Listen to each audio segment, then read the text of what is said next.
Hey guys, it's Mariann Moore with some soul directional coaching tips for you. And, at the beginning of this year, I started asking myself the question, there's got to be something better than this. There has to be something better than the life that I'm living. And how could I do more? How could I be of more service? So I started exploring my options, exploring those things within myself that I felt were holding me back.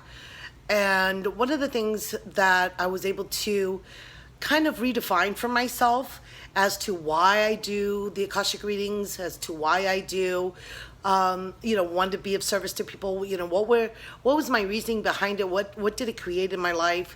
And I realized that it created a lot of joy, and that the more service that I was be able to do for other people, the fuller I felt that my life was. So I wanted to be able to extend to you the opportunity of, if you're asking yourself that same question, like, there has to be something better than this. What can life afford for me? What can life give to me?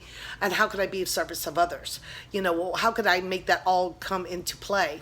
And one of the things you can start to explore is, what are your unique gifts? And there's 3 or 4 questions you can kind of like ask yourself and think about, maybe write down in your journal, so that you start discovering a little bit more about your unique gifts.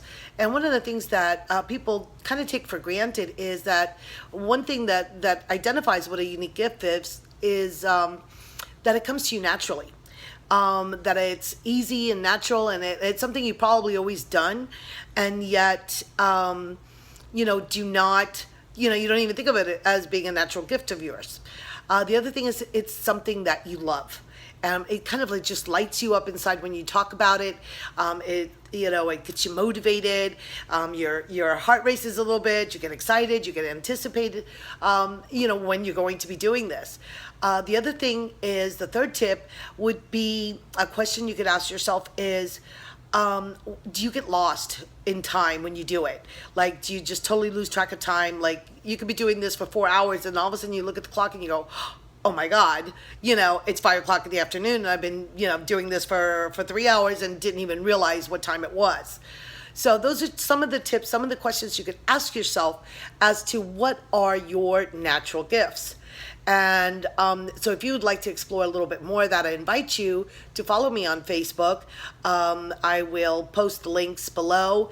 It's right now, it's in the process of changing and evolving, but you can visit my website at www.mariannmoore.com and look into some of the blogs that I've written there for you, some more information, and if you would like to subscribe to receive more of these tips. So I thank you so much for your time today. Namaste.